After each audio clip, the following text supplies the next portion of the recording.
donc pour celles qui l'attendaient, voici la vidéo de la nouvelle collection Automne Stella & Dot. Si vous avez suivi ma chaîne depuis un moment, j'ai déjà tourné une vidéo sur la collection avant-première Automne 2015 qu'on appelle la collection Capsule chez Stella & Dot, et je vous avais filmé peut-être 10 pièces de cette collection avant-première. Donc je vous renvoie vers la vidéo que j'ai faite sur ces pièces où je vous ai filmé et présenté en détail toutes les pièces. Cette collection est encore magnifique. Il y a beaucoup de pièces avec des perles qui représentent des perles de culture ou des perles de Tahiti. Ce sont des perles en verre. Il y a beaucoup de pièces avec des hématites. Stella & Dot a voulu reprendre les techniques artisanales pointues de conception de bijoux et ils ont créé des pièces dans cet esprit. Je vous les présenterai, c'est la collection Artisan. On a toujours une chic boutique avec des pièces un peu plus fines, des chaînes et des pièces un peu plus simples en fait, mais très très chic et plus délicates on va dire. Et aussi on a une collection que moi j'adore, puisque si vous me suivez un peu sur le blog, si vous suivez mes articles mode, vous savez que j'aime beaucoup tout ce qui est flèche, plume, frange, tout ce qui fait un peu indien. Et là ils ont sorti une collection un peu...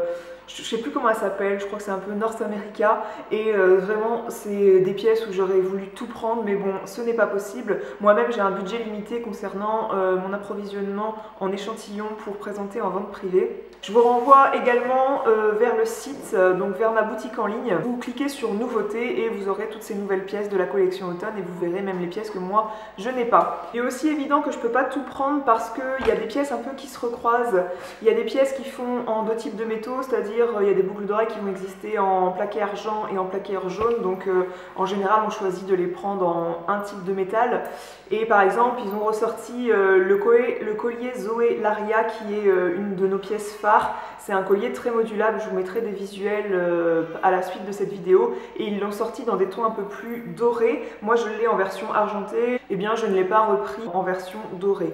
Les dernières boucles d'oreilles qui sont très à la mode, qui passent sous le lobe d'oreille, elles existent également en plaqué jaune. Moi je les ai pris en argent, ça suffit pour les présenter. Bien sûr que moi j'aimerais les avoir en plaqué jaune également, mais je peux pas tout prendre. C'est pour ça que je vous invite à aller voir sur le site pour voir dans quelle teinte de métaux et dans quelle couleur de pierres semi-précieuses les pièces se déclinent. Il y a aussi de nombreuses pièces que j'ai pas prises, mais j'ai une amie qui m'a envoyé des visuels, par exemple ce collier qui est magnifique. Elle m'a envoyé une photo du bijou porté, je le trouve superbe. J'ai pas pu le prendre, mais vraiment il est splendide. Dans cette nouvelle collection, il y a aussi des déclinaisons du collier Aria que je porte aujourd'hui. Ce collier, je vous l'ai présenté, je crois, en novembre-décembre 2014, donc moi je l'ai depuis longtemps. C'est une des premières pièces que j'ai possédées chez Stella & Dot. Ces trois chaînes en plaqué or jaune, trois chaînes différentes et aussi sublimes les unes que les autres, avec une pierre de quartz courte en pendentif et une pierre de quartz en sautoir. Et donc ce collier est modulable, c'est-à-dire que vous pouvez porter seulement ce sautoir là, ou vous pouvez retirer ça et porter juste le pendentif comme cela avec le quartz qui tombe dans le cou. Sachez que quand vous recevez ce collier, chaque pierre de quartz est différente parce que c'est une pierre naturelle. Chaque pierre de quartz a des petites inclusions qui font que chaque pierre est différente d'un collier à l'autre. Et bien ce collier, qui était tellement aimé et tellement prisé chez Stella & Dot, ils l'ont sorti en argent avec, je crois que c'est aussi des pierres de quartz, mais elles sont un peu grises, anthracite, noires. Et c'est aussi une très très belle pièce, et il est modulable également de la même façon. J'ai tout de suite investi dans le bracelet et les boucles d'oreilles parce que j'adore les manchettes, les grosses manchettes en plaqué or jaune, et ils ont sorti une manchette avec une grosse pierre de quartz, donc c'est une très très belle pièce. Concernant les commandes en ligne, comme d'habitude, j'ouvre chaque mois un lien Trunk Show. Vos commandes permettent de cumuler des crédits produits quand vous passez commande sur ce lien. À la fin du mois, je tire au sort une cliente qui a passé commande sur ce lien pour remporter les crédits bijoux. Généralement, je fais gagner une centaine d'euros. Donc le lien du mois de juillet est dans la barre d'infos. Si vous regardez cette vidéo à une date ultérieure au mois de juillet 2015, il vous suffit d'aller sur mon blog, de trouver l'article le plus récent sur Stella & Dot, et vous trouverez le lien en cours du mois en cours. Voilà, donc sur ce, je vous laisse avec ces magnifiques pièces. Chaque fois, je me dis peut-être que je vais me lasser des nouvelles pièces, peut-être que je vais me lasser des nouveaux bijoux Stella & Dot, et non, à chaque fois, je trouve toujours que les pièces sont toujours plus magnifiques. Je sais pas comment ils font, je suis très très contente. Il y a mon chien qui vient encore essayer de secouer le pied de la caméra. On n'est pas tranquille ici, donc je vais aller chercher mon fils et je vous filmerai les bijoux un peu plus tard pour les mettre à la suite de cette vidéo. Sur ce, je vous dis à très bientôt et je vous souhaite un bon shopping. Ciao.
avec deux sets de plumes, donc des plumes bleues et des plumes noires, puisque comme vous voyez ce collier il est réversible et du côté verso du collier il y a des pierres noires, donc vous pouvez intervertir, enfin vous pouvez le porter recto verso et comme je vous ai montré vous pouvez retirer chacune des chaînes et porter chacune des chaînes indépendamment, et donc ces plumes vous venez les accrocher à chacun des trucs ici. Vous avez comme ça un collier avec des plumes bleues, un peu dans l'esprit du collier Mélia, sauf que je crois qu'il s'appelle. Sauf que le Colimélia c'est des pétales en cuir, que là ce sont des plumes synthétiques.